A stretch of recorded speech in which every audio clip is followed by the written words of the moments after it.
Lo nggak takut dibilang akan mendompleng untuk jadi ketua 60S Indonesia? Gue hidup dengan 3 anak gue yang masih kecil-kecil. Oh yang bener lo. Iya. Istri lo ninggalin. Ninggalin. Lo hidup sama tiga Tiga anak gue tuh ikut ke gue semua. Wow. Susah nggak sih jadi bapak? Gimana Haikal sebagai bapak? Wow. Kita tuh bicara satu Vespa sejuta saudara, tapi definisi saudaranya tuh pengaplikasiannya nggak sesuai gitu. Ya Allah, mudah-mudahan rezekinya ayah banyak dan ayah nggak kerja malam. Itu yang paling menyakitkan buat gue. Lo udah siap untuk jadi ketua 60S Indonesia?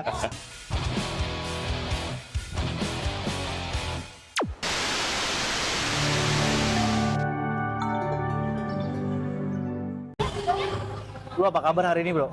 Alhamdulillah baik. Bener-bener baik ya? Baik, guys. Kan kita kenal dari Vespa ya? Betul. Lo agak berbeda dibandingkan teman-teman Vespa yang lain. Dalam hal ini adalah lo sebagai ketua 60S Bandung atau Yeah. Parispan Java. Lo keras banget bro Gimana? membangun komunitas Bandung ini. Di awal-awal lo keras banget. Lo nggak suka sama aturan gua dengan begini-begini lo cabut. Iya, iya. Walaupun hasilnya kita bisa lihat hari ini ya. Iya, iya. Bandung jadi salah satu komunitas yang solid nih. Iya, iya. Lo adalah orang yang keras. Gue pengen tahu apa yang orang lain tuh suka salah sangka sama lo. Misalnya Haikal tuh begini, tapi sebenarnya enggak. Apa sih orang yang suka berpikir yang pada akhirnya salah sangka sama lo? Biasanya karena ini masalah konsep sih sebenarnya. Basicnya pasti baliknya ke situ lagi. Nah, gue ngebangun ini tuh emang cukup struggling sih bro. Gitu. Jadi yang mana si 60S ini hadir memberi warna baru untuk Kasana Vespa di Indonesia. Khususnya harapannya sih bisa go internasional. Tapi sebelum ke situ kan kita harus kuatin dulu fondasi di awalnya itu. Nah, dari situlah akhirnya ini harus ada pattern-pattern sama fondasi yang emang harus kuat dulu gitu. Gue belajar berkaca dari klub-klub yang udah besar, dari komunitas-komunitas juga di Bandung. Gue juga terlibat di beberapa komunitas di Bandung juga. Gue akhirnya ambil pembelajaran, oh treatmentnya seperti ini, oh treatmentnya seperti itu. Gue akhirnya kumulatifkan, gue coba mau adopt di 60S Parispan Java tuh seperti apa gitu, karena nggak mau nanti hadirnya 60S Parispan Java tuh datang sebagai pesaing, ya itu tidak menyenangkan buat gue. Pesaing dari komunitas yang sudah ada. Betul. Karena emang konsepnya bukan 60S hadir itu memberi warna, bukan sebagai pengganggu warnanya gitu. Gitu. Ngasih tambahan warna dari warna yang udah ada ya. Kalau gitu seberapa keras dulu lo bersinggungan, berkoordinasi sama klub-klub yang ada di Bandung? Nah, awal itu kita muncul kan pasti semua bertanya ini siapa, ini apa dan bagaimana. Ini tuh klub atau komunitas, 60S ini hadir tuh klub apa komunitas. Jadi gue awal itu dengan komunitas-komunitas kayak gimana mempertanyakan ya. Gue sih teknisnya dengan sowan, komunikasi dengan mereka, datang ke mereka, silaturahmi untuk menyampaikan kalau 60S ini adalah komunitas gitu, bukan klub. Yang mana kita bagian dari orang yang melestarikan unit yang bulat-bulat aja gitu di tahun 60-an. Karena kan kalau bicara 60-an tuh variannya banyak banget. Kalau bicara Vespa klasik di tahun 60-an tuh banyak banget gitu. Bukan cuma PBB, PNB, VBA, PGLA, VGLB, tapi ada GL juga yang bentuknya juga udah kotak. Ada GT juga udah kotak. Sprint Super juga ada di tahun 60-an juga transisinya. Kan akhirnya karena kita emang nggak pengen ngambil itu, karena kayak misalkan Sprint udah ada Sprinter Bandung. Terus Super juga udah ada komunitasnya ya. Udahlah main dengan mereka, nanti kita toh juga bakal ketemu dan main bareng gitu. Iya. Itu yang awal. Tapi itu nggak mudah tuh ya. Nggak mudah itu. Gue proses strugglingnya juga lumayan lama. Akhirnya terus mulai dengan klub-klub besar gitu mempertanyakan lu siapa. Terus kok ada beberapa member gue yang masuk ke situ karena di sini gue membebaskan gitu, nggak harus yang nggak punya klub atau yang punya klub, yang punya komunitas atau nggak punya komunitas, siapapun boleh tergabung di sini gitu. Nah itu akhirnya kalau bicara Vespa kan pasti dua brand besarnya yaitu baik VAC maupun SOG gitu. Ya. Itu sih yang selalu gue lihat dan akhirnya dengan gue terus silaturahmi, support setiap mereka punya acara gitu, keterlibatan dengan mereka cukup intens gitu, yang akhirnya mereka mengerti oh hadirnya 60S seperti apa, yang akhirnya alhamdulillah sekarang sudah cukup dekat dengan baik para foundernya gitu, baik dengan pengurus-pengurusnya maupun anggotanya, kita udah jauh lebih berbaur. Tapi itu kan bagian dari prosesnya ya cukup struggling sih. Iya.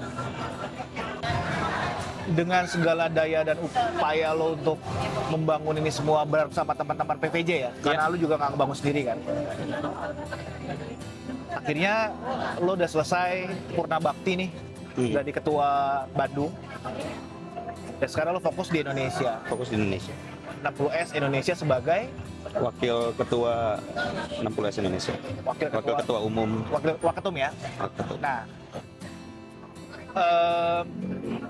beberapa bulan terakhir, terutama beberapa minggu terakhir, lo ngebangun 60S Indonesia Barat. Lo kumpulkan komunitas-komunitas dari Jabodetabek, Tangerang Raya, Sukabumi, Garut, Tasik, Bandung gitu ya. Sementara masih di wilayah Jawa Barat. Betul. Ini ya. Walaupun nanti mungkin harapannya bisa perluasannya nanti ada. Sumatera juga bisa ikut bergabung. Sumatera, Kalimantan juga pasti. Sumatera dan Kalimantan. Nah, sementara dari 60S Indonesianya saat ini masih adem-adem aja nih secara umum. Iya.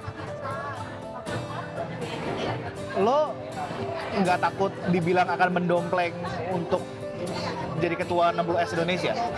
Omong-omongan itu menurut lo ada nggak? Oh, apapun sebenarnya gini. Kalau gue sih percaya setiap langkah yang kita ambil itu tuh udah harus include dengan resikonya. Tapi kembali lagi, motivasi lu apa? Terus goals lu dan tujuan lu tuh sebenarnya apa sih? Melakukan itu tuh ada dulu. Nah, gua merasa kayaknya kita butuh akhirnya keseragaman. Karena kan ini pertumbuhannya alhamdulillah si 60S ini kalau bicara skala Indonesia pertumbuhannya lumayan cepat. Ya. Chapter terus datang. Tapi kan mereka juga nggak tahu mereka harus melakukan apa, yang akhirnya mereka kebingungan, akhirnya juga nggak oke secara pemerataan. Mereka nggak tahu nih harus ngapain, harus gimana, aturan mainnya seperti apa gitu. Nah, itu yang gue lagi pengen bentuk biar apa? Biar kita terus bersama dengan penggiat pencinta Vespa yang lain ataupun penggiat otomotif. Kalau gue sih nggak pengen bicaranya hanya di skala Vespa gitu, terlalu sempit buat gue. Ya. Karena gue di sini juga di Bandung sendiri, gue beberapa kali bikin kolaborasi dengan beberapa penggiat otomotif gitu, beberapa klub-klub besar gitu. Nah, itulah yang gue lagi pengen tularin, karena gue pikir kalau misalkan semua se-Indonesianya, wah itu butuh waktu dan proses lama. Kenapa nggak ambil yang deket-deketnya aja dulu? Setelah ini rasa berhasil, nanti baru perluasan lagi. Nanti edukasinya nanti nambah lagi. Tapi lo pengen jadi ketua 60S Indonesia? Enggak sih, kalau bicara pengen atau enggak ada pemikiran untuk harus jadi gitu. Tapi jika diperlukan ya go ahead aja gitu. Oh, pada intinya sebenarnya untuk lo jadi ketua 60S Indonesia hari ini lo belum punya kepikiran ke arah sana. Belum sih. Tapi one day kalau memang diperlukan dan lo dipercaya, lo siap-siap aja nih ya. Iya. Karena gue mikir tuh menjadi ketua itu lumayan berat bobot, bukan lumayan lagi berat bobotnya gitu. Karena kalau orangnya tidak cukup punya kapasitas dan kapabilitas di situ juga percuma. Punya sosoknya, punya jabatannya di situ, tapi secara pengerjaannya nggak ada, secara dampaknya juga tidak ada. Gitu. Sayang aja. Gitu. Kita berandai-andai ya. Kalau one day lo jadi ketua 60S Indonesia nih, 3 hal utama yang kalau lakukan apa? 3 hal utama. Iya. Kalau gue sih pengennya Yang jadi prioritas lo? yang jadi prioritas gue adalah yang pertama itu adalah penyeragaman secara visi misi dulu. Oke. Emang ada visi misi yang berbeda? Ada pasti setiap chapter, kalau bilangnya ya setiap wilayah itu kan punya culture yang berbeda-beda. Tapi gue yakin sih dengan konsepnya kekeluargaan, mau di wilayah manapun juga pasti akan oke. Nah, deliver ini yang harus tersampaikan ke semua chapter. Konsep yang dibangunnya adalah bukan anggota member ketua dengan anggotanya, nggak mau gitu. Oh, lo pengen membangun sebuah keluarga ya? Keluarga. Ini tuh 60S tuh keluarga, karena yang gue bangun di Bandung sendiri juga bentuknya keluarga. Gue saat terpilih jadi wakil ketua Indonesia pun yang gue sebarkan adalah kita tuh semua keluarga gitu. Karena kan slogannya si Vespanya sendiri adalah satu Vespa sejuta saudara. Nah, gue punya keresahan yang mana kita tuh bicara satu Vespa sejuta saudara, tapi definisi saudaranya tuh pengaplikasiannya nggak sesuai gitu. Gue merasa masih belum sesuai gitu. Oke. Dan itu butuh proses panjang. Minimal yang gue lakuin adalah dengan keluarga kecil gue aja dulu deh gitu. Nggak harus yang skup besarnya lah. Iya. Gitu. Ya mulai dari yang diri gue dulu, secara sikap, secara perlakuan gitu. Oke, yang pertama berarti visi besar lo punya satu visi besar yang ingin membangun keseragaman dari antar chapter di bawah payung 60S Indonesia itu sendiri, supaya setidaknya 60S ini bisa jadi contoh buat komunitas atau bahkan klub yang lain gitu ya. Persaudaraannya seperti apa, kedekatannya bagaimana, saling supportnya seperti apa. Betul. Gitu ya. Itu yang pertama. Yang kedua? Itu yang kedua adalah penyeragaman secara regulasi lah ya. Berarti ada teknis yang bagaimana dia harus berdampak di setiap wilayah. Karena kalau bicara pasti ada kegiatan sosialnya. Semua ngelakuin itu, everybody doing that. Mau klub motor, mau komunitas motor, mau klub mobil, mau komunitas mobil, semua juga pasti akan melakukan sosial tuh ada dalam bagiannya. Sosial yang gimana Mas? Kegiatan sosial tuh apapun, nanti ke panti asuhan, apapun bentuknya itu banyak banget, dan itu rata-rata menjadi bagian dari sebuah kegiatan yang dilakukan setiap pencinta otomotif lah. Si kumpulan ini tuh pasti pengen berdampak. Nah, tapi gue pengennya tuh nanti ada satu level di atasnya kalau si 60S. Gimana satu level di atasnya adalah ketepatan dalam melakukan kegiatan sosial tersebut. Misalkan nggak yang ini secara panti udah oke, udah cukup, ya kita nggak ke situ hanya untuk ambil exposure foto, nggak gitu. Tapi kita lebih ke, oh ini ada yang jauh lebih membutuhkan, atau dari circle terdekat kita aja dulu yang jadi fokus utamanya. Oh, si pencinta Vespa juga banyak kok yang ternyata jauh lebih membutuhkan. Kenapa nggak fokus ke situ, yang kecuali di luar yang kondisi bencana apa segala itu yang urgency dan force major. Itu yang kedua. Yang ketiga? Gue pengen fashionnya sih. Fashion itu kita ngomongnya berarti merchandise, ya. Gaya berpakaian. Gue pengen kasih nilai tawar kalau si 60S itu enggak yang pakai Vespa tuh yang pakai rompi, enggak ada yang salah dengan itu. Tapi maksudnya ya kita, karena kita mau ngasih warna baru, ya kasih konsep yang lo bisa tawarkan sebagai nilai tawar lain daripada yang lain. Gue melihat itu ya, rasa ownership, rasa kecintaan lo sama 60S ini gede banget. Tapi kan terlalu spesifik ya. Basicnya ini kan berangkat dari Vespa. Iya. Kenapa Vespa? Kenapa lu suka banget sama Vespa? Kalau bicara si Vespanya cukup cukup ada histori biasanya. Oke. Kalau yang gue tangkap juga gue pelajari akhirnya juga, oh ternyata kenapa orang main Vespa atau kenapa orang pakai Vespa itu biasanya di belakangnya tuh ada story dengan dia dulu kecilnya tuh diboncengin lah atau sama orang tuanya pakai terus dia ngerasa unit ini nih dulu bokap atau salah satu keluarganya ada yang pakai, gue pengen juga akhirnya. Biasanya gitu. Tapi kalau gue pribadi nggak ada sebenarnya. Oh iya. Nggak ada. Tapi saat kuliah itu dulu tuh kemampuan gue beli itu cuma Vespa. Oh iya. Iya. Udah zaman kuliah. Dari zaman kuliah tuh. Oke. Jadi gue kuliah tuh dulu tuh sama orang tua tuh gue ditentang untuk pakai motor. Sebenarnya. Akhirnya gue curi-curi untuk beli motor. Tapi yang ternyata yang cukup mampu itu waktu itu adalah Vespa. Vespa apa pertama yang lo beli? Vespa pertama gue sebenarnya Bajaj iya. Deluxe 80. Oke, skuter nih kita ngomongin berarti. Skuter. Ya. Skuter. Oh gitu. Nah dari situlah mulai gue akhirnya makin terlibat di dunia Vespa sebenarnya.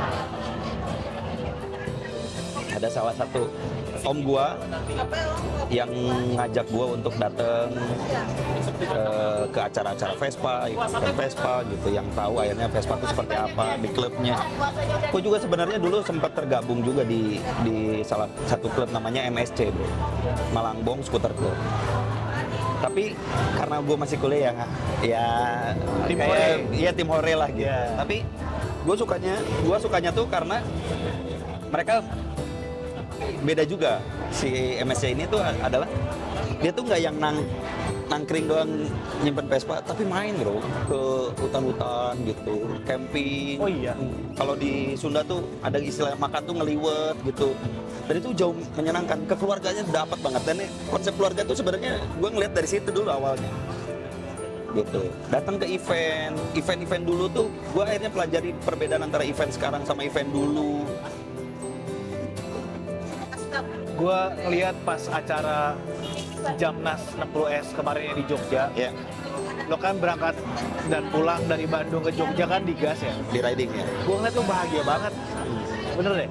Nggak cuma touringnya ya, Iya, kebersamaannya segala Iya, iya. macam. Sebegitu sukanya lo untuk touring Vespa ya? Iya, dan akhirnya gue ngerasa kayaknya happiness gue tuh di touringnya itu, di proses perjalanannya itu. Biasa gue selalu berangkat tuh sama istri gue, Iya. biasanya. Nah cuma waktu Jamnas kemarin itu kondisinya istri gue lagi hamil. Nah jadi akhirnya dia nggak ikut. Tapi di every event biasanya gue pasti bawa sama istri gue. Kenapa? Karena momen itulah gue momen ngobrol sama dia. Oh iya? Ngobrol gimana? Ngobrol tuh gini, karena kan kalau kita di rumah, gue sibuk dengan kegiatan gue, dia juga sibuk dengan kesibukannya dia. Oke. Mau ngurus rumah lah, ngurus anak apa segala. Kita tuh nggak pernah, bahkan jarang untuk bisa duduk bareng untuk ngobrol berdua, untuk berdiskusi ini gimana, kita mau apa, bagaimana, Oke. gitu. Bonding satu sama lainnya. Nah itu tuh sebenarnya dalam hubungan juga penting. Nah di momen touring itu biasanya gue pakai. Gimana cara ngobrolnya? Ya. Kan di jalan lo suara angin segala macam. Iya, nah kan akhirnya gue tahu ada teknologi yang namanya intercom. Oh, lo pakai intercom. Intercom. Ngobrol nih. Kalau awal-awal sebelum ada intercom tuh ya ngobrol ya, kadang terjadi miss malah di situ. Iya, iya, Akhirnya iya. setelah ada intercom itu tuh gue ngerasa kebantu banget, kita ngobrol aja. Dan gue juga jadi tahu dia kondisinya ngantuk atau enggak di saat dia udah nggak ngejawab, kan gue jadi tahu. Gitu. Oke. Nah itu juga preventif gue terhadap untuk ini waktunya istirahat jadinya gitu. Karena di touring itu nggak bisa di-push banget sebenarnya. Lo cerita tadi tentang lo bisa diskusi banyak sama istri lo pada saat lagi naik Vespa berdua ya. Iya. Dimana kalau lo di rumah dengan segala kesibukannya masing-masing, belum lagi kalau di rumah kan pikirannya bercabang-cabang ya. Iya. Ini anak gimana, listrik, apa, segala macam. Kalau berdua di motor itu lo bisa bener-bener fokus gitu ya. Iya. Untuk ngobrol. Contoh obrolannya gimana misalnya? Ya banyak hal sih ya yang jadi bisa banyak hal yang dibahas. Kadang gini, kalau yang gua alamin tuh nggak semua bisa dibahas di rumah. Oke. Kondisi tingkat stressing tinggi, mood nggak oke. Nah kalau kita judulnya lagi touring, itu minimal mood satu sama lainnya udah oke duluan karena lagi mau main judulnya. Itu udah dapat mood bagusnya. Itu poin pertamanya. Di perjalanannya juga kita bebas bisa mau ngomong apapun gitu. Karena kita nggak harus sibuk nungguin nih anak denger apa enggak, keluarga kita ada yang denger pembicaraan kita apa enggak, kan nggak perlu mikirin menyiasati itu jadinya akhirnya. Nah di momen itulah kita bahas. Kadang misalkan nih aku nggak oke sebenarnya dengan kamu gini itu tuh bisa dibahas di motor. Di Vespa tuh bisa banget dibahas, di perjalanan tuh bisa banget dibahas dengan rentan waktu yang panjang. Itu kan menyenangkan sekali gitu. Oke. Gitu. Ngobrol tentang kehidupan, ngobrol tentang Banget. kita berdua mau gimana. Gue sampai pernah yang karena kita nggak ada yang pengen dibahas, sampai gue perjalanan waktu ke VWD itu kan emang nggak ada yang pengen dibahas satu sama lain. Jakarta Oke Bali aja. nih. Hah? Jakarta Bali nih. Bandung Bali Bandung Bali. nih. Gue tuh sampai kita tentuin satu tema deh. Oh iya. Gue ada tentuin satu tema untuk ngobrol nih. Untuk ngobrol selama Oke. perjalanan kita akan Oke. bahas apa. Oke.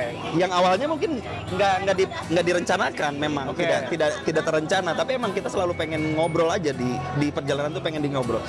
Akhirnya karena gue lagi lihat-lihat sosial media, terus ada salah satu teman gue yang posting hidup adalah perjalanan, gue bahas malahan jadinya. Itu yang jadi tema utamanya tuh, hidup adalah perjalanan. Oke. Gitu. Jadi lu berangkat dari lihat postingan. Lihat dari postingan, lagi istirahat awal itu gue lihat ada postingan, terus ini kayaknya bisa nih jadi dibahas gitu. Iya. Pembahasannya gimana hidup adalah perjalanan? Di perjalanan- Perdebatannya gimana? Ya, perjalanan tuh yang gue pengen diskusi soal ini dong, gitu. Gue tadi lihat ada orang yang posting hidup adalah perjalanan. Ini kan tinggal nyari turunannya apa ya? Iya. Apa perjalanan ini siapa? Iya.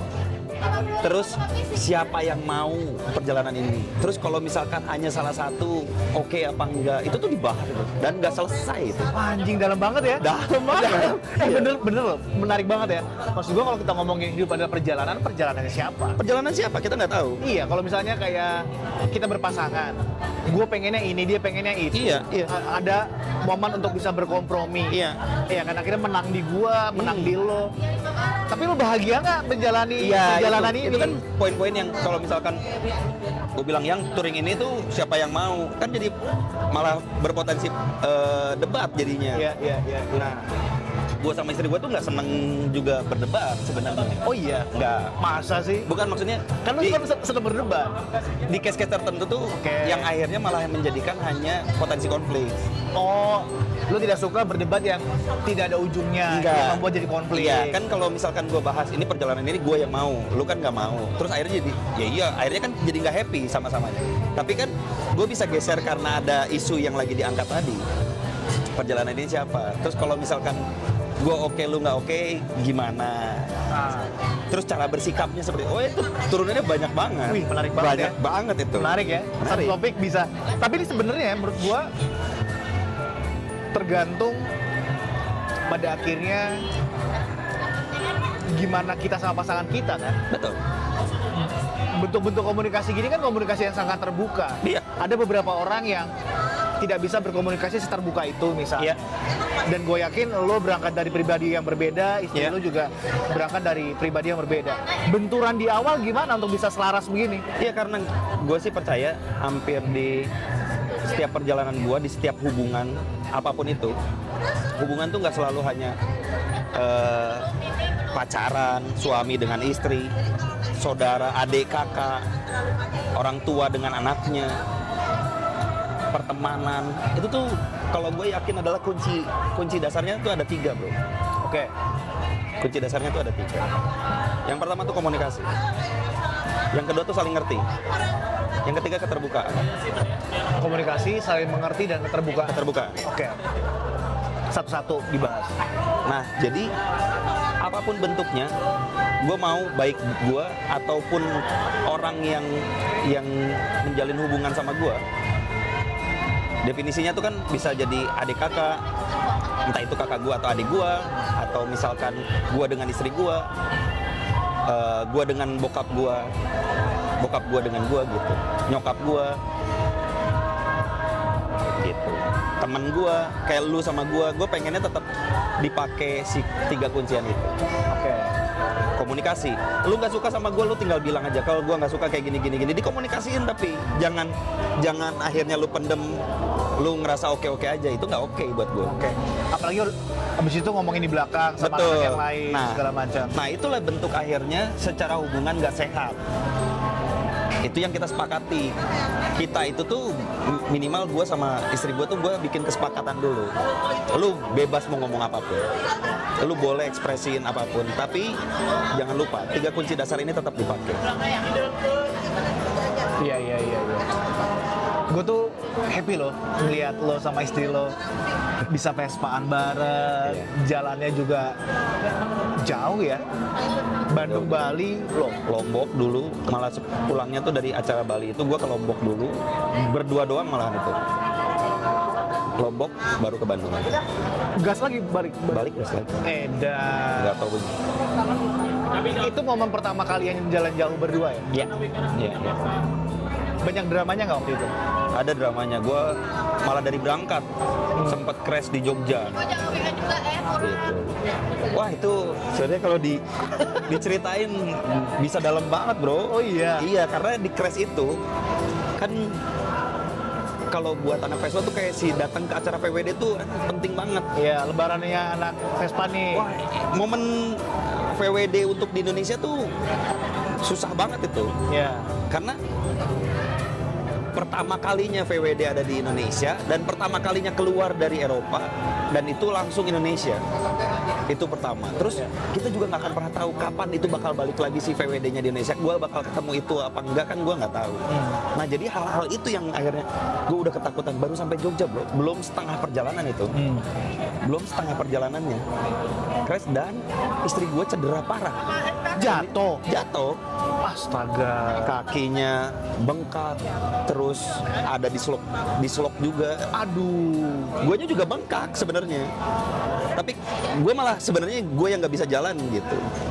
Sebelah kaki gue nih nggak bisa jalan karena ketimpa sama barang gitu, sama layarnya si Vespa. aduh. Gitu. Oh iya, baru tahu lu gue ini. Nah, yang mana akhirnya itu tuh gue udah Jalan terusin nggak nih? iya, itu di ambang itu tuh sebenarnya. Kayak Di ambang itu gue kalau ngomongin ego kan gue pengen tetap gue mau berangkat, tapi kan partner gue oke apa enggak dengan itu. Iya. Kalau dia ternyata udah nggak sanggup dan nggak oke dengan itu berarti kan ego pribadi. Iya. Udah nggak ada cerita happiness tuh. Oke. Terus kontemplasi lo berdua gimana waktu itu? Gue duduk ngobrol yang gimana nih, mau lanjut apa enggak. Dan alhamdulillahnya mungkin emang diharuskan untuk lanjut. Oh iya. Iya, dan dia mengucapkan berangkat ya. Oh iya. Iya. Wah keren. Gue itu dengan segala resikonya karena gue harus tetap bawa dia dengan kondisi nggak bisa jalan gitu. Selama perjalanan lu percaya, dia naik kakinya ke sini gue. Dari Jogja, istirahat dulu di Solo, terus diurut di Solo dan itu sempat kempes sedikit. Tapi ternyata pas nggak lama tuh malah makin parah gitu, makin bengkak. Makin bengkak dan makin sakit tuh ya. Iya. Itu nggak cuma sakit dan ngilu ya, kena angin kena aja. angin aja udah repot. Di perjalanan aja itu kalau kontur jalannya lagi nggak oke kan, itu aduh yang sakit, aduh itu benar-benar isinya minta maaf aja terus seperjalanan tuh maaf ya gitu. Kenapa waktu itu lo nggak coba untuk berhenti sampai benar-benar sembuh dulu? Nah kan karena ngejar waktu. Oh. Gue punya waktu 3-4 hari lah ke depan untuk menuju ke acara tuh. Sempat dibawa ke dokter nggak? Ya, nah di akhirnya gue sebelum Banyuwangi lah daerah-daerah situ tuh, gue lupa persisnya di mana, yang Ngawi apa kalau nggak salah, tapi deket-deket Banyuwangi tuh gue bawa ke dokter. Oke. Minimal gue dapetin painkiller lah atau apalah gitu buat nahan sakitnya dia gitu. Gitu. Nah dari situ udah jalan lanjut. Momen sembuhnya pas di mana? Nggak ada, Sampai Bali masih sakit? masih. Oh iya. Dia tuh kan berharapnya ke Bali gue main gitu, pengen main lari-lari di pantai gitu. Tapi dan itu nggak terjadi gitu. Itu sampai datang ke eventnya itu tuh Pincang. parkir ke apa namanya eventnya itu jalan jauh bro. Yang di Nusa Dua? Yang di Nusa Dua. Iya. Ya lumayan Jadi- dari parkiran. Dari parkiran unit itu ke lokasi jauh itu jalan Iya. kakinya. Hari pertama itu gua gendong itu. Oh iya. Gua gendong. Itu tuh yang orang-orang di proses jalan menuju si lokasinya itu ada yang kenapa mas? Ini cedera, gue bilang gitu. Tadi crash di Jogja. Ada yang nanti berikutnya tuh ada yang semangat, ayo gitu-gitu. Oh iya. Ada momen-momen gitunya. Gila lucu banget itu. Karena kan lu tahu Bali panas banget waktu itu momennya. Panas banget. Dan itu juga emang daerah pantai di Nusa Dua itu kan panas banget pantai. Jadi gue udah habis aja baju tuh udah sampai kering. Nggak kuat, berhenti dulu. Terus gitu jalan lagi lanjut lagi sampai udah di acaranya berhasil. Sampai akhirnya pulang dari Lombok masih lumayan berasa tuh ya. Masih di Lombok disembuhin lagi. Jadi di perjalanan ke Lombok tuh gue dapet informasi ada tuh di Lombok Timur gitu kalau nggak salah. Ada orang yang bisa nyembuhin katanya dengan teknik. Gitulah. Oke. Penasaran gue coba. Iya. Terus pas di proses nyobanya tuh karena buat gue kan halnya nggak umum lah gitu. Jadi kayaknya si yang nyembuhinnya ada kayak penolakan dan nggak terima gitu bro. Gara-gara Guanya kayak yang nggak percaya. masa sih gitu kayak Oh gitu-gitu. iya, oke. Dia mungkin ngeliat ekspresi apa atau gestur gua kayak gimana, Karena gua kan nggak ngerti. logika banget nih. Iya. Itu tuh yang istri gua lagi bengkak-bengkaknya, si ininya bagian kakinya, punggung kakinya dipencet tembus ke dalam, bro. Gua langsung Kelojotan dong istri lo saat itu. dan guanya juga yang shock, nggak siap banget. No gitu ya. Iya. Yang gitu banget lah gitu, tapi udahlah akhirnya diobatin udah. Tapi juga itu juga selama perjalanan di Lombok udah akhirnya menikmati Lombok doang gitu. Enggak yang jadi dia juga jadi sembuh untuk bisa jalan aja enggak. Yang ya udah perjalanan terus aja menikmati kalau dia sambil sakit tadi. Gimana ceritanya lo bisa ketemu sama dia? Itu dia tuh dulunya kakak kelas di SMP. Oh iya. Iya. Jadi dulu katanya versi dia kalau dia tuh emang udah suka sama gua. Dia yang malah jagain gua. Gua tuh masih ya bocah-bocah kecil gitu. Nah, kalau lupa bawa topi apa pin dulu tuh kalau mau upacara tuh harus ada lencana kalau di sini bilangnya gitu pin gitu. Dia yang selalu gitu backupin gitu-gitu sebagai kakak kelas. Cuman guanya nggak ingat. Kan daya ingat gua buruk. Oke. Habis itu SMP lulus segala macam lulus udah hilang nih. hilang nih. Iya. Nah ternyata gue sempat kerja di salah satu kafe waktu sambil kuliah tuh gue sambil kerja. Dia juga kerja di situ. Ketemu lagi. Oke. Guanya yang suka. Oke. Guanya yang suka. Tapi karena gue udah married, enggak dong. Gak bisa nih. Nggak bisa. Udah. Akhirnya berjalan apa segala.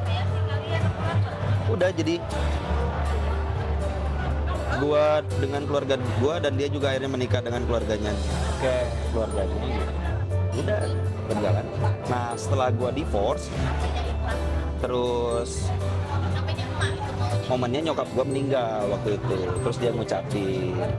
Nah, dari situ tuh apa namanya? Nanya-nanya intens gitu. Udah biasa aja tapi gak gua tanggapin gitu. Udah kesini lagi ada momen adik gue juga ternyata kenal gitu. Adik gue, terus akhirnya kita ketemu, lo di sini gitu, saling kenal lagi, ngobrol lah apa segala. Nah dari situ mulai agak serius. Oh iya. Iya. Dan pada akhirnya dia juga berpisah sama suaminya. Dia udah divorce duluan. Oh dia duluan. Duluan. Oh. Dia jauh lebih dulu divorce-nya. Nah cuman di proses itu juga akhirnya karena gue punya trauma dengan Yang pernikahan pertama gue, yang jadi akhirnya ngebentuk dengan dia juga cukup lumayan keras, bro. Jadi gue pastiin ininya oke nggak, ini prinsip dasarnya sama apa enggak gitu. Itu tuh di awalnya emang digenjot cukup kenceng. Oh makanya kenapa gue tuh pernah baca ini bro, salah satu banyaknya kegagalan dalam pernikahan karena di awal-awal pada saat masa pacaran atau detik-detik sebelum menikah, pasangan-pasangan ini tuh tidak melakukan yang namanya hard conversation. Hard conversation. Percakapan-percakapan yang sulit gitu. Iya. Kayak ini mah gimana nanti aja wah. Iya. Gitu kan biasanya. Iya. Ternyata pada saat kejadian nggak siap sama situasinya gitu kan. Pelajaran inilah yang kemudian lo gunakan ya. Iya. Lo ngomongin banyak hard conversation sama dia, apa yang menjadi trauma lo, apa yang jadi trauma dia, apa yang lo mau, apa yang dia nggak mau, dan sebagainya. Itu selalu ya itu karena ya itu udah gue terapin dari dulu, si 3 kuncian komunikasi, saling ngerti, keterbukaan. Itu gue udah aplikasiin dari lama gitu. Jadi di saat ketemu dia pun gue udah ngomong apapun ini bentuknya, seperti apapun masalahnya. Kalau gue nggak mau bilang masalah, kalau gue bilangnya kendala. Apapun itu kendalanya, pakai ini aja, balik lagi ke sini ya gitu. Kalau gitu apa pelajaran terbesar yang lo ambil dari pernikahan pertama lo?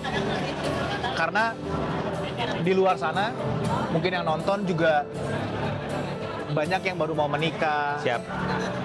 Atau saat ini sedang menghadapi permasalahan yang mungkin kasusnya beda tapi situasinya mirip-mirip di pernikahannya mereka yang pada akhirnya gue harus pisah atau enggak nih. Pelajaran-pelajaran apa yang bisa lo ambil saat itu? Tapi gue sih percaya sama omongan nyokap gue. Nyokap gue bilang no good advice for married. Jadi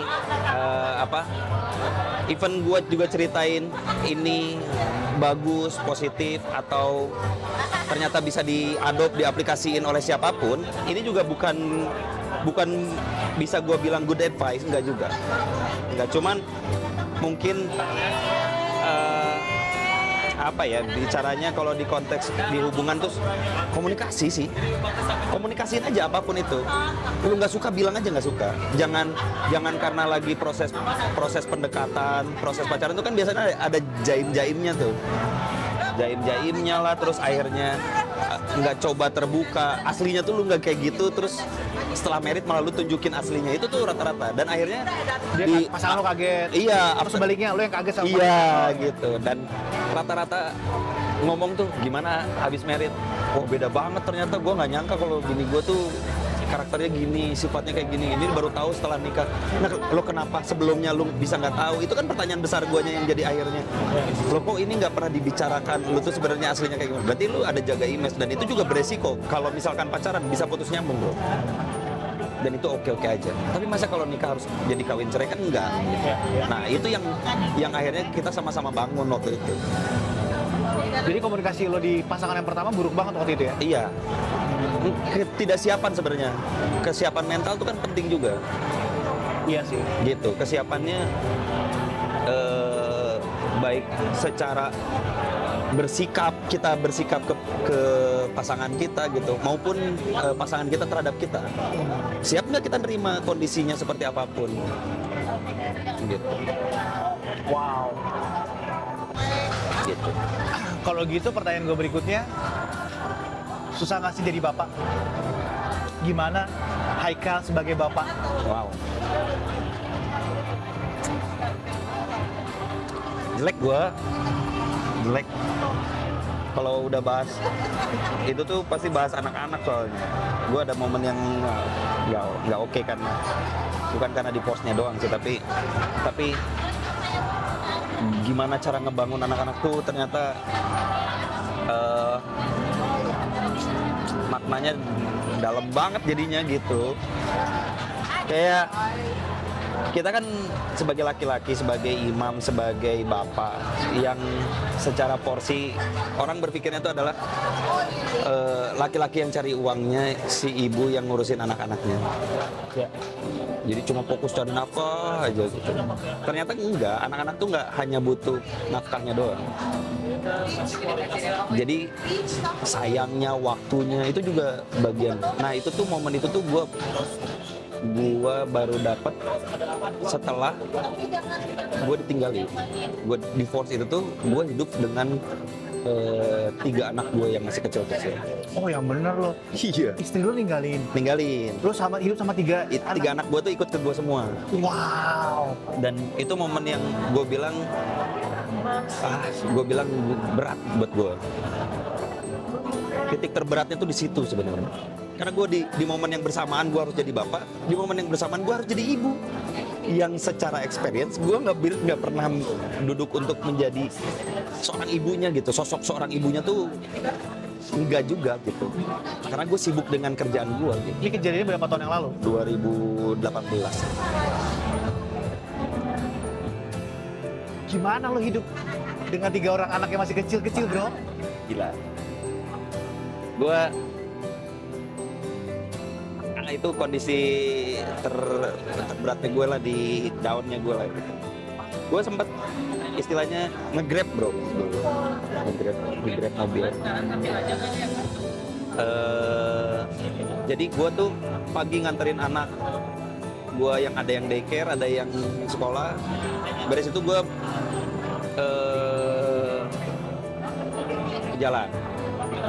jalan, nanti yang siang pulang gue jemput pulang, gue siapin makannya, and then gue lanjut lagi jalan. Sore gue jemput yang daycare, pulang, nanti gue siap-siap apa segala, nyiapin buat makan malamnya, gue titipin ke almarhumah nyokap gue. Malamnya gue baru jalan. Tapi di proses itu tuh ya, gue bangun sama anak-anak gue, sama gue tuh selalu, kalau di gue istilahnya sebah, cium tangan. Jadi sebah, peluk, terus berdoa bareng. Ini tiga-tiganya nih, tiga-tiganya. Yang pertama doain, ya Allah semoga ayah orderannya banyak, dikasih selamat. Yang kedua, ya Allah mudah-mudahan ayah banyak rezekinya,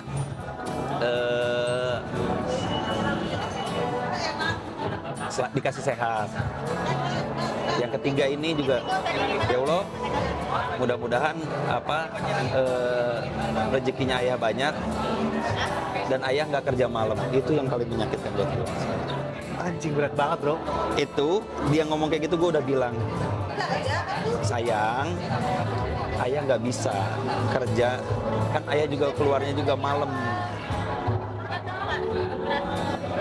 Karena nunggu kalian udah selesai dan bisa istirahat, baru ayah baru berangkat. Berarti harus malam. Tapi dia selalu doa itu, setiap hari. Dia setiap hari doain itu. Nggak rubah itu doanya. Karena dari malamnya tuh gue tidur di stasiun, di dalam mobil. Oh iya? Iya, gue tidur di dalam mobil, nunggu. Nanti jam 12, jam 1, jam 2, jam 3 kereta dari stasiun Bandung pada keluar tuh udah ada jadwalnya. Jadi gue sambil nunggu ordernya gue tidur di situ. Tidur cuma sejam 2 jam. Iya. Ibaratnya ya. Iya, dapat order jalan. Nanti balik lagi ke situ. Tidur lagi di situ. Pagi nganterin anak lagi. Gitu aja terus. Dan setiap hari ritualnya begitu, anak gua selalu doanya seperti itu. Berapa lama? Lupa ya, setahun gua. Mungkin 3-4 tahunan lah. 3 tahunan lah. Sampai 2021? Oh sorry, 2020. 2020 gua akhirnya di-hire sama salah satu BUMN. Oh bukan, lo bertiga Oh iya, ini sampai Gue baru married lagi 2022. Wow.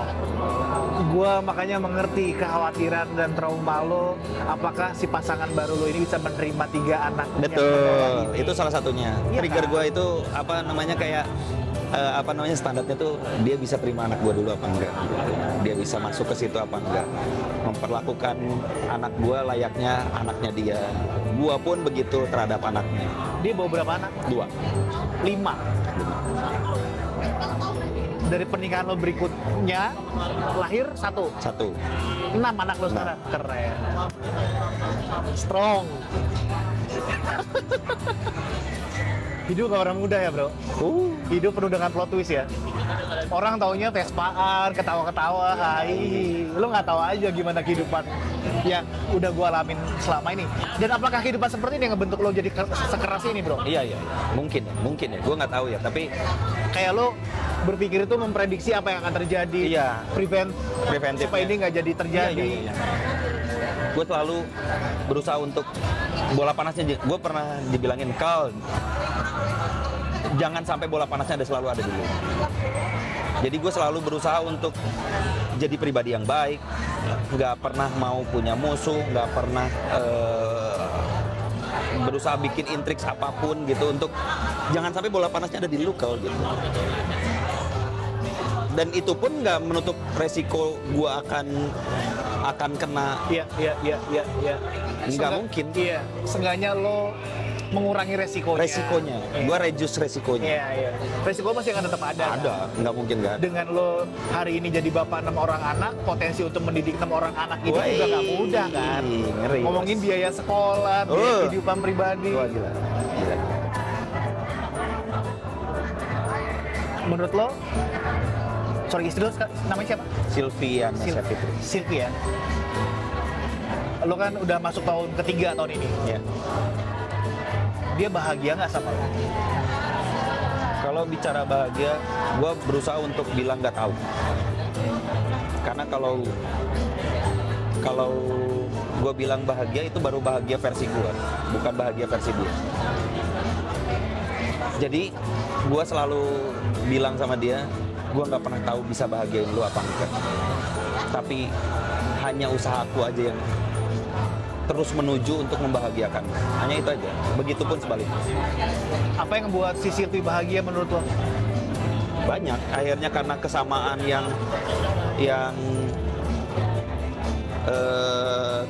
kita sama-sama sukanya, hal apa, akhirnya dia juga sekarang jadi cinta banget sama Vespa gitu. Itu gue dapat happiness-nya dia gitu.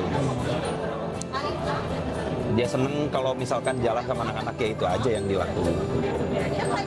Dia seneng diskusi, itu tuh kecintaannya dia. Happiness-nya gue, happiness-nya dia juga ternyata. Oh iya? Iya. Oh iya. Diskusi, mau bahas isu apapun juga gue seneng ngobrol sama dia tuh. Oh, ini ibaratnya kayak botol pas ke pompa tutupnya ya? Iya. Lo tau gak sih, kenapa ada banyak hari ini di berbagai FYP yang bilang laki-laki tidak bercerita, terutama orang-orang yang sudah berkeluarga ya, Ya. disimpan semuanya sendiri. Karena kebanyakan laki-laki mereka mencoba untuk menyimpan dan berusaha untuk menyelesaikannya dulu. Iya, iya. Ada banyak kekhawatiran dia kalau cerita sama pasangannya, takutnya pasangannya tidak bisa menerima, atau Iya. laki-lakinya, kita sebagai suami nggak siap dengan respon yang akan diberikan sama istri kita kan? Of course, pasti. Iya kan? Pasti. Ada yang over reaction, Iya. ada yang malah biasa aja. Kita udah excited, aku lagi ada begini. Iya. Cuman iya. Oh, Iya. si anjing. Ya gitu-gitu kan. Berarti hari ini lo ketemunya pas ya, botol sama tutupnya ya? So far ya? Enggak juga, sebenarnya kalau dibilang pas juga enggak. Kita tuh selalu setiap harinya tuh upgrading terus. Setiap waktunya lah. Enggak spesifik harus setiap hari, tapi setiap waktunya tuh kita upgrading terus. Karena balik lagi nanti, gue tuh udah bukan suami dengan istri sama istri gue tuh bukan lu istrinya dengan job desk lu, gue suami sebagai job, enggak gitu. gue sepakat dengan dia tuh, kita tuh sama-sama teman hidup. Makanya di kontak gue kan biasanya ada yang apa, istriku tersayang apa gitu-gitu. Gue enggak, teman hidupku. Oh iya. Teman hidup. Wah. Kenapa? Karena pada akhirnya di saat nanti anaknya pun besar, gue hidup berdua sama dia tuh hanya butuh teman. Dia nemenin gue nemenin dia.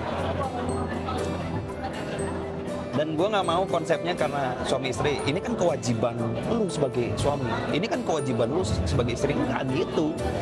Nah, kenapa kalau waktu kita berteman kok bisa fine-fine aja, giliran menikah jadi nggak fine, jadi nggak oke kan? Iya ya. Iya dong. Ya kalau gitu mending berteman aja. Ya udah gue bilang berteman tapi secara halal. Kan lo tahu ya, kalau lo berusaha gimana caranya ngebuat si Sylvie bahagia, apa yang membuat dia bahagia. Kalau lo, apa yang membuat lo bahagia? Ya, gue bisa tetap ngejalanin hobi gue aja, itu gue udah bahagia sebenarnya. Oh iya. Iya. Pada akhirnya juga sebenarnya bahagia kita tuh sebenarnya makin minim. Secara goals tuh sebenarnya setiap orang tuh makin kesini tuh sebenarnya makin dulu, oh gue harus gini harus gitu.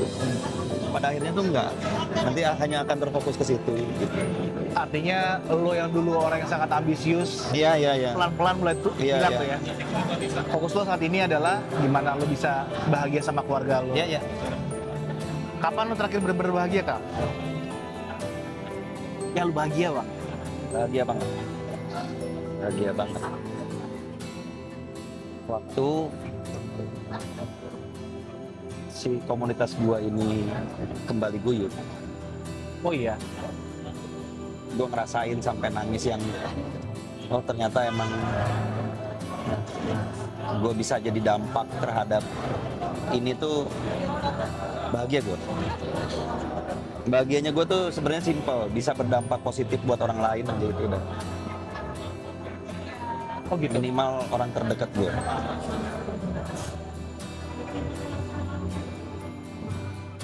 Kalau lo bisa kembali ke masa lalu, Kal, ke masa mana lo akan balik, Kal? Ada yang pengen lo ubah nggak di situ? Enggak sih. Sebenarnya kalau ditanya pertanyaan itu juga gue kadang suka pikirin sendiri gitu. Kalau misalnya pengen balik lagi gitu, pengen balik ke masa kecil gue yang nggak punya beban, nggak pernah punya bobot pikiran harus inilah harus itulah, membiayai ini membiayai itu. Enggak juga sebenarnya. Emang yang paling benar itu adalah gue menjalani semuanya dengan seterbaik mungkin gue bisa lakukan itu aja, dan selebihnya bersyukur, bisa mensyukuri setiap langkah gue, bersyukur kayak gue kenal sama lu, bersyukur kenal dengan keluarga baru gue. Banyak nggak sih orang yang suka salah paham sama lo? Banyak aja, tapi gue selalu menekan resiko kesalahpahaman itu dengan gue kasih bariernya, kasih bridging di awalnya. Poin gue kesini ya, and then nanti gue bakal menyampaikan ini. Itu kan usaha gue untuk mereduce perspektifnya dia terlalu jauh. Karena Itu kan banyak yang gua tahu ya, banyak yang salah paham sama lo, terutama gimana tanda kutip tangan besinya lo saat jadi ketua 60 SPTJ nih. Berapa kali nggak nongkrong, lo memang sudah clear semuanya dikomunikasikan. Iya. Lo nggak nongkrong selama sekian waktu, lo nggak komen atau apa segala macam, oke lo out segala macam. Yang sebenarnya maksud lo tuh baik kan? Iya, untuk membuat ini jadi solid. Betul. Sedikit tapi solid daripada banyak tapi nggak jelas gitu. Iya. Banyak orang suka salah paham sama lo, tapi sebenarnya kalau Ada lo lagi poinnya satu lagi, Oke. bukan hanya itu. Si orang yang nggak aktif ini juga bingung. Berarti apa? Gue berpikir apakah dia juga tidak bahagia dengan adanya di sini. Gue prefer untuk lu nggak usah di sini dulu. Lu boleh balik lagi di saat lu ngerasa emang gue butuh bisa bergabung dengan keluarga ini. Karena konsepnya nggak boleh ada jelek satu sama lain, harus semuanya everybody happy. Nah, untuk tahu everybody happy-nya kan dengan gua mengeluarkannya dia dan gua tanya secara personal, akhirnya kenapa lu nggak aktif? Oh, gua sibuk apa segala. Ya udah, nggak apa-apa, nanti aja kalau lu nggak sibuk balik lagi, toh gua buka lagi kok pintunya. Ya, dengan segala banyak orang yang suka salah paham sama lo, supaya orang-orang melalui obrolan kita ini, supaya orang-orang bisa mengenal lo lebih baik. Haikal tuh orang seperti apa sih? Haikal Muhammad adalah orang yang seperti apa sih? Karena akan sangat mudah untuk kita menilai orang lain nih. Iya. Tapi kalau kita untuk merefleksi terhadap diri kita sendiri kan bukan sesuatu yang mudah nih. Ini gue harus merepresent diri gue tuh seperti apa gitu. Yes. Yeah. Gue orangnya nggak ribet sebenarnya. Gue orang yang komit aja. Itu kuncian. Kalau gue tuh harus komit gitu. Prinsipnya tuh harus komit. Yang kedua tuh, gue tuh nggak pernah neko-neko nakal, dalam artian tuh ngejahatin orang lain, merugikan banyak orang tuh nggak mau gue. Nggak mau banget itu hal yang paling dihindari. Dan gue tipe orang yang nggak mau berurusan sama uang. Berusaha untuk sebisa mungkin tuh kita nggak ada ketersinggungan soal uang. Mendingan lu bilang, ah, ini lu nggak asik kau gitu, daripada lu berhutang ke gua, jadi transaksional lah, nggak mau gua. Jadi gua berusaha untuk nggak pernah punya utang piutang sama teman-teman gitu. Jadi lo pengen menceritakan bahwa Haikal Muhammad adalah orang yang sebenarnya adalah orang yang simple ya. Simpel banget. Lo punya aturan, lo tahu apa yang lo mau, dan hal yang paling lo hindari adalah ketika berurusan sama uang ya. Iya. Karena Sensitif banget itu. Iya, bisa ngerusak pertemanan, Iya. putus persaudaraan, Betul. dan sebagainya. Betul. Ini apakah ini value yang ditanamkan dan diajarkan sama orang tua lo? Iya. Oh iya. Kayak ada beberapa poin yang sampai sekarang tertanam banget sih adalah bokap gue bilang jangan pernah mau tahu dompet orang lain kau. Gue nggak ngerti tuh awalnya definisi atau poinnya tuh apa. Ternyata tuh setelah gue kaji tuh ternyata dalam banget itu. Jangan pengen tahu dompet orang lain tuh akhirnya lu tahu teman lu lagi kerja ini, lu lihat teman lu punya Vespa yang lebih oke daripada lu, bertumbuh secara bagus, growth-nya lagi ini, terus nggak harus lu tahu kok, nggak usah usil gitu. Itu yang bokap gua pengen tanamin ke gua gitu. Fokusnya ke diri lu, perbaiki terus diri lu. Kalau lu ngerasa punya value, gali terus value lu gitu. Karena di saat lu punya value, orang juga akan ngelirik lu sebagai orang yang bervalue, bukan masalah material. Itu yang dididik sama bokap lo ya? Iya.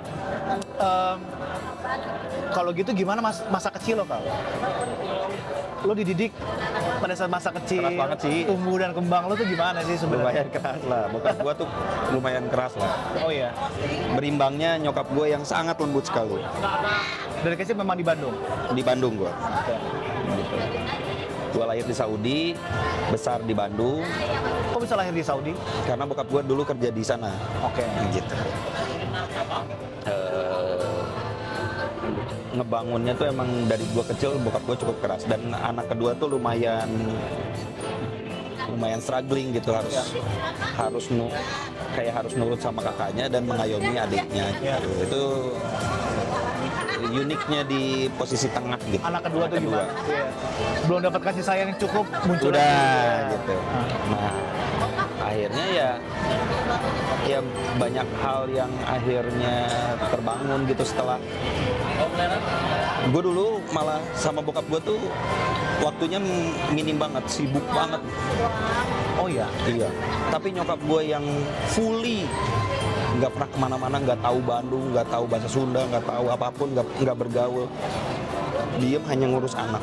Emang nyokap lo dari mana asalnya? Jakarta. Oke. Nyokap gue tuh orang yang aktif banget dulu. Dia di SMA 6 Jakarta bareng sama Erwin Gutawa. Dia dulu di Prambors. Zaman Erwin Gutawa masih ngebas. Nyokap gue yang nyanyinya. Oh iya. Iya. Voli, basket, bola. Itu tuh nyokap gue tuh orang yang aktif banget dulu. Sama Rano Karno, bareng sama istrinya tuh. Jadi dia saat duduk sebagai istri dan sebagai ibu, dia dedikasikan semua, gue bilang happiness-nya dia untuk hanya ngurus anak doang. Sedekat itu berarti dulu lo sama nyokap ya? Banget. Oh iya. Banget. Berarti nyokap lo inilah yang nge-backup lo saat tumbuh dan kembang ya ibaratnya? Iya banget. Karena hubungan lo dengan bokap lo berarti kan tidak sedekat itu ya? Enggak. Dengan segala kesibukannya dia saat Benar. itu. Deket itu tuh setelah bokap gua pensiun lah. Itu malah jadi di ruang tamu gua tuh, gua kan 4 bersaudara. Kakak gua nomor 1 laki-laki, gua, adik gua perempuan, nomor 3-nya, nomor 4-nya tuh laki-laki lagi. Nah, si ruang tamu itu adalah tempat kita berdiskusi berempat. Adik gue yang cewek enggak, karena dia ikut sama suaminya. Oke. Gitu. Tapi yang 3 laki-laki ini selalu berdiskusi gitu. Itu tuh kayak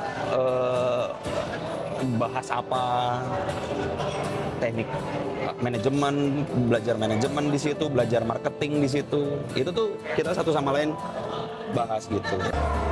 Atau yang kuat di pameran, itu tuh dibangun semuanya di situ. Saat lagi diskusi itu nyokap lo gimana? Ikut dengerin? Enggak, nyokap gue biasanya dia di belakang. Oh, cuma dengerin doang. Dengerin doang. Berarti itu bener-bener kehilangan banget ya pas nyokap lo pergi. Wah.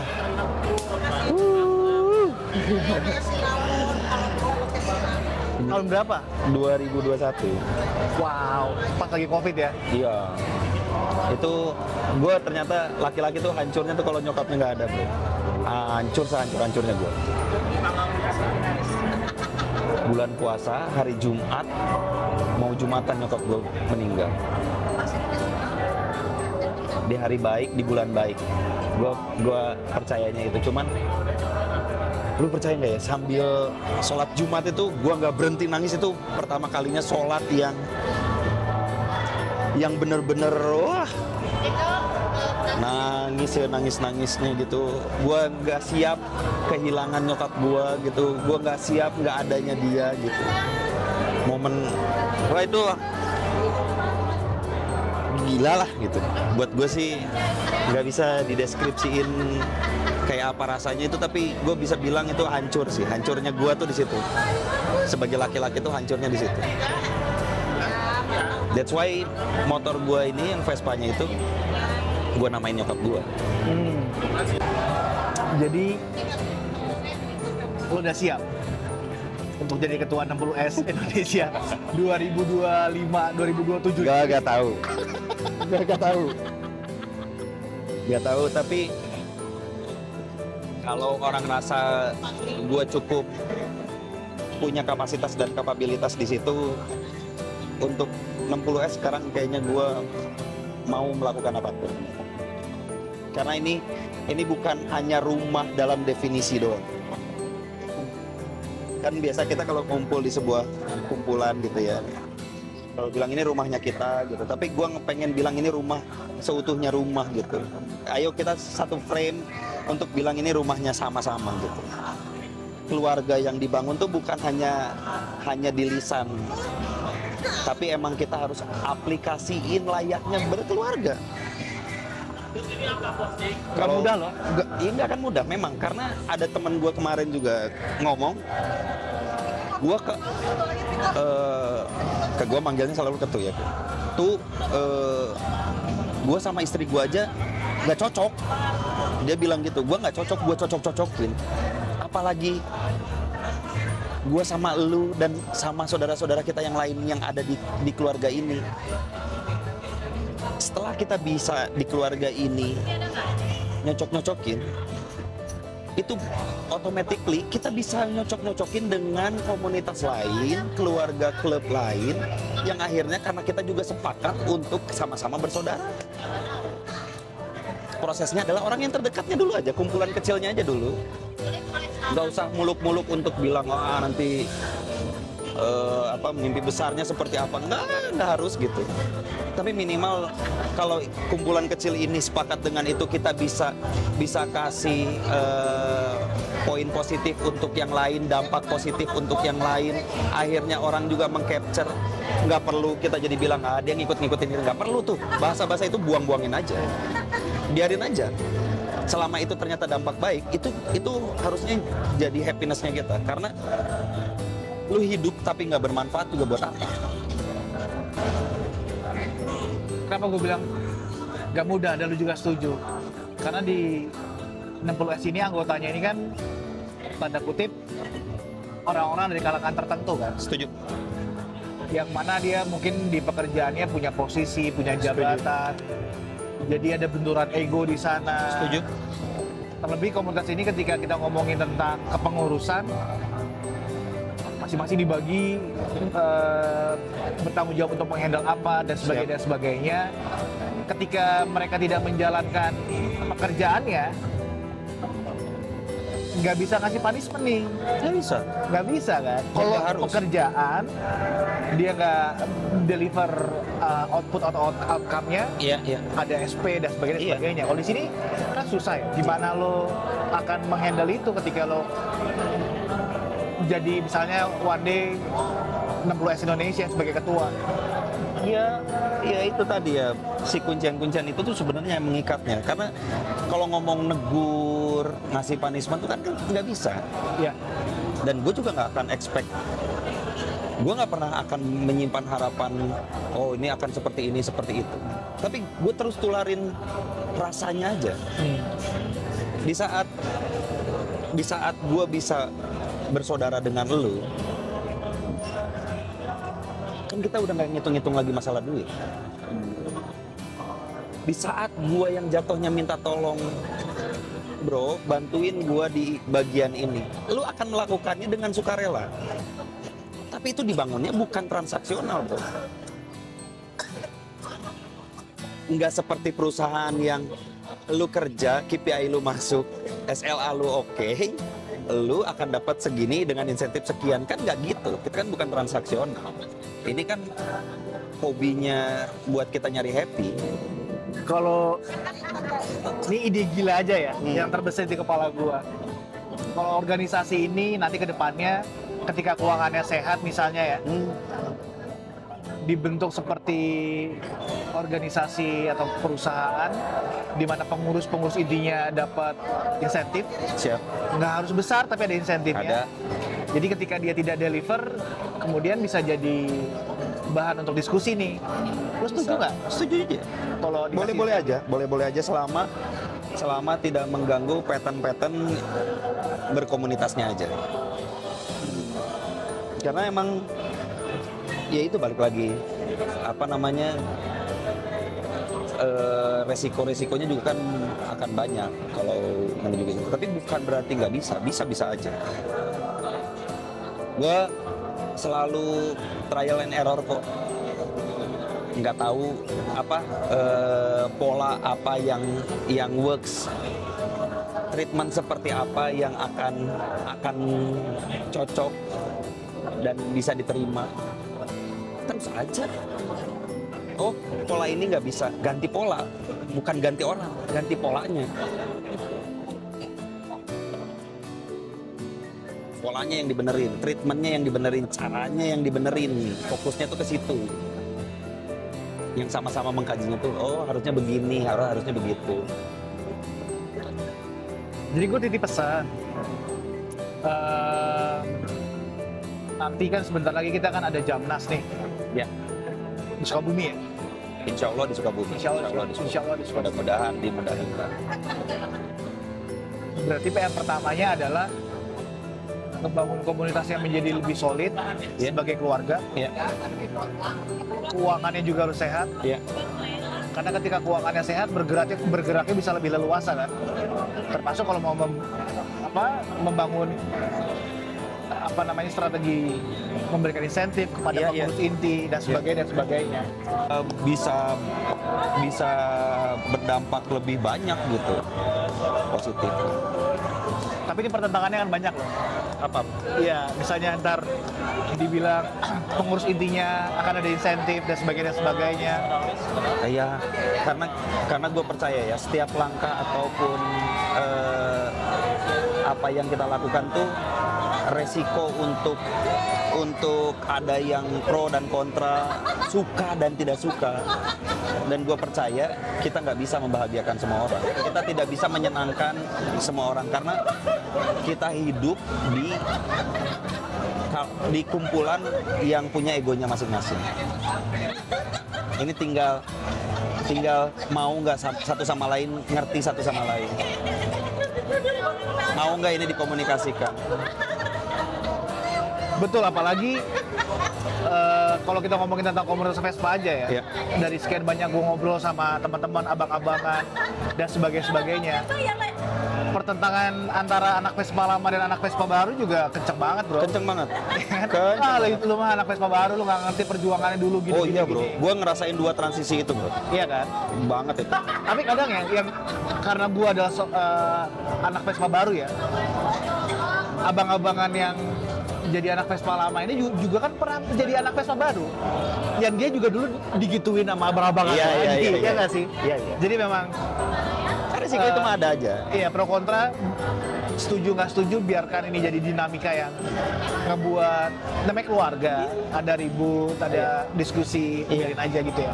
Perbedaan pendapat, udah pasti yang tadi dibilang suka atau tidak suka. Nanti yang, ya tapi gue juga berharap si 60S ini juga bisa ngasih warna karena kita secara unitnya juga tahun lama. Ya, si yang orang-orang yang main Vespa lama ini juga terakomodir. Vespa yang baru, anak-anak Vespa barunya juga terakomodir. Iya, iya. Nobody knows kalau misalkan kita jadi jembatan. Ya. Satu hal yang menjadi perdebatan yang menurut gue menarik adalah gini. Dari obrolan-obrolan gue sama teman-teman abang-abangan anak-anak Vespa lama itu, ini anak baru nih semuanya pada ngegoreng harga Vespa jadi mahal. Dulu pada harga Vespanya masih gini segitu segala macam. Kalau gue, maksud gue pernah diskusi serius juga perdebatannya adalah gue bilang gini, kalau nggak ada anak-anak Vespa baru, artinya komunitas Vespa ini tidak tumbuh. Nggak ada regenerasi nih. Setuju. Dan banyaknya anak Vespa baru yang kebetulan punya rezeki akhirnya beli Vespa unit-unit yang bagus dan sebagainya. Artinya kan ekonomi tumbuh. Lo juga jualan Vespa, unit-unit Vespa, perintilan segala macam, marketnya semakin lebar, semakin besar. Ya, gue sih melihatnya dari sisi itu ya. Hal-hal yang mungkin pada saat gue ngobrol sama abang-abangan yang dia tidak melihat dari sisi itu gitu. Ya, kalau gue sih ya gini ya, nggak usah diperdebatkan. Iya. Itu yang pertama. Tapi pertanyakan lagi ke diri lu, seberapa berdampak lu terhadap si kalangan Vespanya. Gue kasih contoh gini deh. Gue hobinya di Vespa. Gue kan berharap si culture-nya ini akan terus sustain. How to-nya kan dipikirin juga dong. Iya. Harusnya how to-nya dipikirin juga. Berarti kan baik si pencintanya, penggiatnya, pelakunya, dan pedagangnya, orang yang berbisnisnya di dalamnya. Lah kalau misalkan secara value-nya nggak naik, berarti kan bisnisnya juga nggak jalan. Ya. Ekonominya juga nggak akan jalan, yang tadi dibilang akhirnya dampak ekonominya. Iya, memang nggak akan jalan. Nah, harusnya besarkan demand-nya. Kalau secara hukum ekonominya kan adalah demand-nya dibesarkan karena supply-nya udah nggak ada lagi. Iya. Jadi Bukan masalah digoreng atau nggak digoreng sebenarnya. Ya ini supply-nya udah nggak ada tuh. Mau nggak mau value-nya akan naik. Gitu. Nah, tapi kan ada pertanyaan berikutnya, ada how to membesarkan demand. Gua pengen ngasih dampak. Dengan apa? Gua akhirnya bikin kolaborasi. Mainlah sama anak-anak Harley. tujuannya adalah untuk Membesarkan demand. Yang kedua adalah nggak ada batasan pencinta otomotif hanya karena unitnya.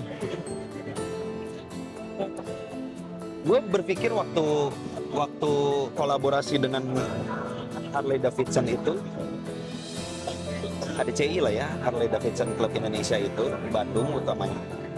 Waktu itu tuh gue mikir bakal diterima apa enggak ya gitu ya. Tapi ternyata setelah gue datang sowan, terus akhirnya mereka bilang oke, gue juga pengen sebenarnya kolaborasi ini, tapi gimana caranya ya, akhirnya kita support acaranya mereka gitu, terlibat, akhirnya sampai terjadi riding bareng antara Harley dan Vespa. Ini belum pernah terjadi satu dunia dan baru terjadi di Bandung. Goals lo apa? Bikin acara lo mendekati HDCI untuk bisa main bareng. Goalsnya tuh sebenarnya pengen menggugurkan kalau kita bersaudara hanya dengan Vespa, tidak juga. Kita sama-sama penggiat Vespa, penggiat otomotif, sama-sama roda 2. Bahkan gue juga pengennya bukan hanya ini, semua penggiat otomotif baik di Bandung maupun di Indonesia itu tuh semuanya bisa kolaborasi kok gitu. Gue tuh pengen kayak gitu.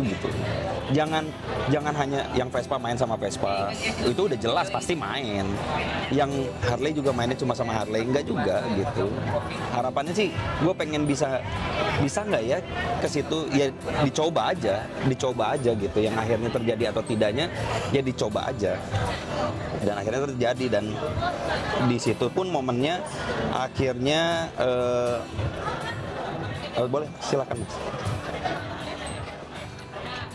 Bukan jadi pembicaraan ya, menjadi pembicaraan bro. Yang setelah kita terjadi main bareng tuh di komunitas Vespanya tuh pada mempertanyakan. Apa yang dipertanyakan? Lucu ya. Oh my God, kenapa main sama Harley? Kan lu anak Vespa gitu. Kok nggak main sama Vespa? Pertanyaan itu di momen kitanya juga lagi main bareng di eventnya Vespa gitu. Gue bilang lah, kalau ngomongin main sama Vespa kan gue ini main, gue bilang. Dan gue bisa kapanpun main dengan anak-anak gue gitu, dengan kalian gitu. Tapi gini deh, gue kan bingung ya cara menjelaskannya. Akhirnya gue tanya gini, kalau misalkan gue punya Vespa super spesifik nih katanya, gue punya motor super nih, gue cerita tanya anggapnya kayak ke lu, gue jual 30 juta ke lu. Si orang tuh nanyain anak Vespanya, emang nih kondisinya kayak gimana? Full ori, kata dia gitu. Enggak, gue bilang biasa aja, restorasian biasa lah gitu. Perintilan, orsinilan. Enggak, gue bilang biasa-biasa aja. Ada beberapa yang lokal, gue bilang gitu. Terus dia bilang, jawabannya mereka adalah, enggak lah, gue masih bisa dapat di angka 15 sampai 17. Udah dapat yang segitu.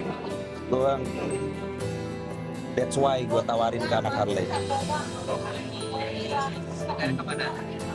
Anak Harley mempercayakan gue karena gue pelaku Vespanya dan gue main di situ, gue lebih expert. Dia percaya akan itu, nggak akan ditawar bro. Dengan terjadi seperti itu, apa demand kita nggak nambah dong. Dan begitu pun sebaliknya, Harley juga akan misalkan gue mau dong beli Harley, dia yang akan lebih ngerti. Iya dong, kan gitu. Akhirnya benar. Secara as a bisnisnya juga jalan, baik Harley-nya maupun si Vespa-nya. Jadi one day kalau lo ada rezeki suatu hari nanti bisa punya kemampuan untuk beli Harley, lo juga bisa minta referensi dari Bisa, dia. karena udah dijalin dulu hubungannya dulu, persaudaraannya dibangun dulu. Dengan main bareng ini kan starting awal untuk kita akhirnya punya komunikasi satu sama lain, hubungan satu sama lain gitu. Nah baru tuh terbuka, oh iya bener. Nah setelah gua jalan sama mereka kan lu atau komunitas yang lain pun bisa main sama mereka karena udah dibukain dulu. Iya. Atau mungkin sebelumnya juga pernah ada yang ngebukain tapi nggak terjadi. Kalau gua nggak ada kepentingan, gue cuma pengen ini secara kehidupan si culture Vespanya terus bertumbuh. Ayo dong fokusnya gimana. Nah, realisasi itu yang harusnya kita sama-sama sepakat punya satu sama lain. Jadi kompetisinya bukan banyak-banyakan antar komunitasnya. Antar kumpulannya tuh bukannya bagus-bagusan unit lagi. Fokusnya udah nggak ke situ tuh, udah nggak ngelihat ke situ. Tapi adalah jadi konsep mana yang lebih menarik. Jadi ngadu konsep gitu. Iya, iya. Dan di sisi yang lain yang gue lihat adalah gimana caranya kemudian daripada kita berkompetisi, kenapa nggak kita berkolaborasi gitu kan? Itu. Dan gue di kondisi sekarang yang kita tahu sama lah kondisi ekonomi kitanya juga lagi nggak baik-baik aja. Ya harusnya dengan kita satu sama lain makin merekatkan ini, kan ini juga sebenarnya hal yang akan membukakan jalan rezekinya kita sendiri. Daripada kita harus ribut, pemerintahnya seperti ini, seperti itu. Ya, do something for your life, come on gitu. Oke, ini dua pertanyaan terakhir, kita ngobrol udah hampir 2 jam. Siap. Ini nanti juga ada beberapa yang mungkin gua edit ya. Jadi paling tinggal cuma sejam atau sejam lebih dikit gitu ya. Oke. 2 pertanyaan gue yang terakhir tentang kehidupan Haikal Muhammad sebagai orang. Pasang surut, asam garam, naik turunnya kehidupan lo udah ngerasain semua gitu ya. Sampai yang lo cerita di 2018 itu salah satu titik terberat dalam hidupnya lo. Gitu. Kalau lo bisa ingat-ingat momen yang paling lo rindukan dalam hidup lo tuh kapan? Momen sama nyokap gua sih. Momen-momen lo bisa cerita banyak hal. Banyak hal. Dan namanya ibu nggak pernah ngejudge ya? Enggak. Mereka dengerin ya? Iya. Dia hanya duduk untuk terus ngasih spirit gua untuk ayo ini kalau ngomong hidup berat, keras, seperti apapun nyokap gue tuh selalu bilang lu bisa aja gitu.